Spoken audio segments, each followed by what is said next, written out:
Budaya tidak tahu malu kini melarat di Parlimen.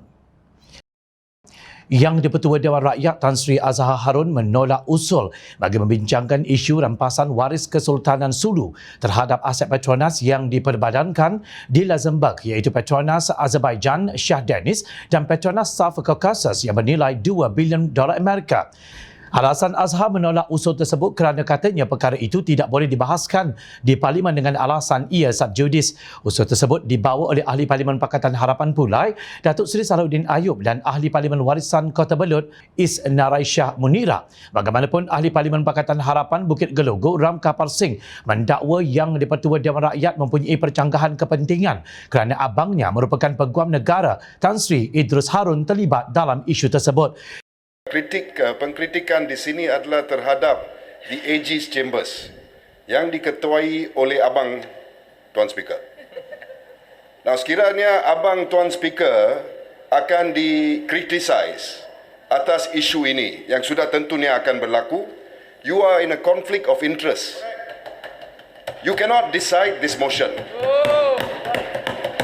Selain itu, Ahli Parlimen Pembangkang berpendapat perkara itu mesti dibincangkan kerana mempunyai kaitan dengan kedaulatan negara. Mengulas mengenai tindakan Azhar itu, bekas yang di-Pertua Dewan Rakyat Tan Sri Muhammad Arif Muhammad Yusof berkata, jadi hari ini bila saya mendengar Speaker menolak usul oleh kerana sub judice, dia tak baca buku saya. Sebab prinsip sub judice ini sudah pun diputuskan, ada ruling, ada ruling, ada betul je. Betul. Sub judice tidak terpakai jika kes-kes itu didengar di luar negara. Dia hanya terpakai kalau Mahkamah Malaysia mendengar sesuatu kes.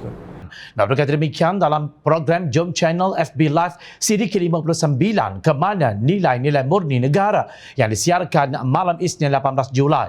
Muhammad Arif menulis 2 buah buku yang boleh dijadikan panduan kepada penggubal undang-undang dan speaker, iaitu Law, Principle and Practice in the Dewan Rakyat atau House of Representatives of Malaysia and Parliament Unexpected. Sebelum itu, beliau melahirkan kebimbangan apabila kita lupa bahawa wakil rakyat memegang kuasa kerana rakyat. Bila melihat seolah-olah kepentingan rakyat itu dipinggirkan dan ini amat membimbangkan.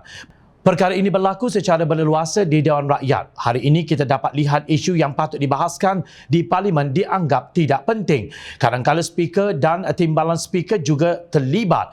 Macam hari ini, kita tidak boleh terus dengan keadaan seperti ini berterusan. Malu kita, ujarnya. Katanya seorang yang di-Pertua Dewan Rakyat umpama seorang hakim. Dia tidak boleh memihak kepada menteri atau membantu memberi poin-poin untuk menteri. Merujuk kepada isu rampasan 2 aset Petronas dan tuntutan waris Kesultanan Sulu, dan berkata Parlimen harus membincangkannya. Sebaliknya sekarang ia tidak dijelaskan kepada rakyat.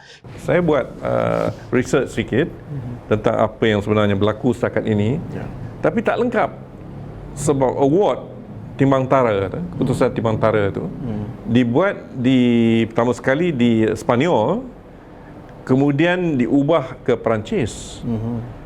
Dan kedua-dua award ini adalah dalam bahasa Sepanyol dan Perancis. Ya, ada, tapi tak fahamlah kita, kecuali kita tahu Sepanyol dan Perancis. Ya. Dan sebenarnya apakah yang berlaku? Apakah reaksi kerajaan Malaysia, AG's Chambers sebenarnya? Apa yang sudah dilakukan? Berlaku atau tidak kelewatan? Apa yang sedang berlaku sekarang?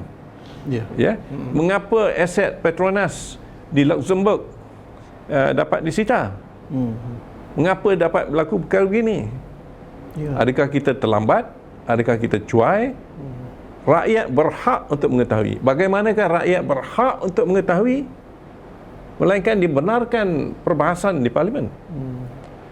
Jadi mengapa tidak dibenarkan? Soalnya, Muhammad Arif mempertikaikan tindakan Azhar dan menegaskan perbincangan di Dewan Rakyat itu wajar.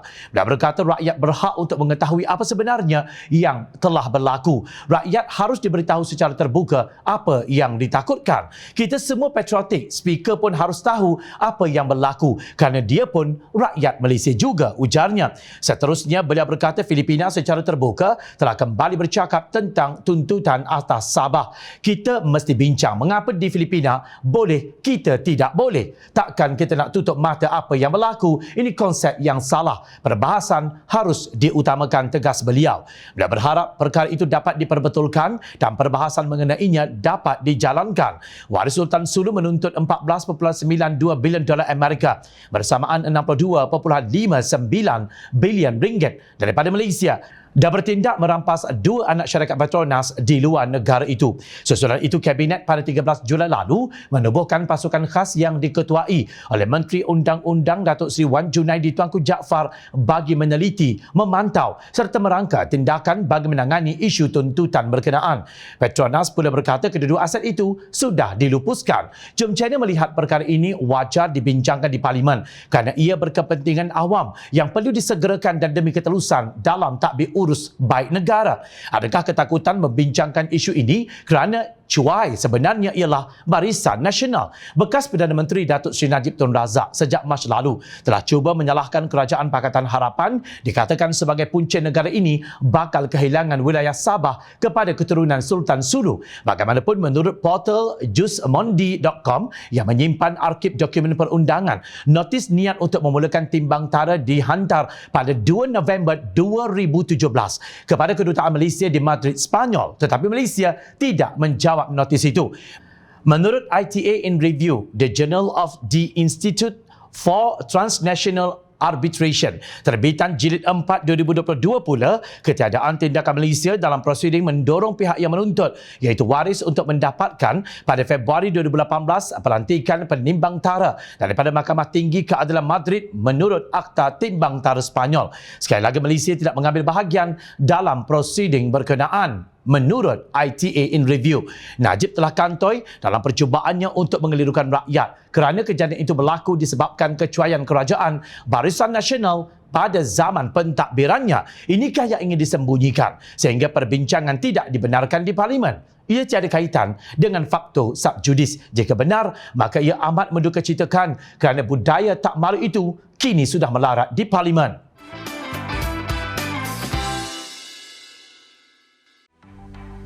Mencari maklumat dan berita politik yang bebas, kupasan yang tepat, panas. Dapatkannya secara eksklusif hanya di Jom Channel. Komitmen kami, rentasan berita Isnin hingga Jumaat. Berbicara dan isu semasa, kami garapkan secara langsung. Panel-panel berkaliber dan profesional. Interaktif, pandangan anda kami raikan. Jangan lupa bersama kami di setiap hujung minggu dalam edisi khas mingguan. Jom Channel, moving forward, sharing a new experience.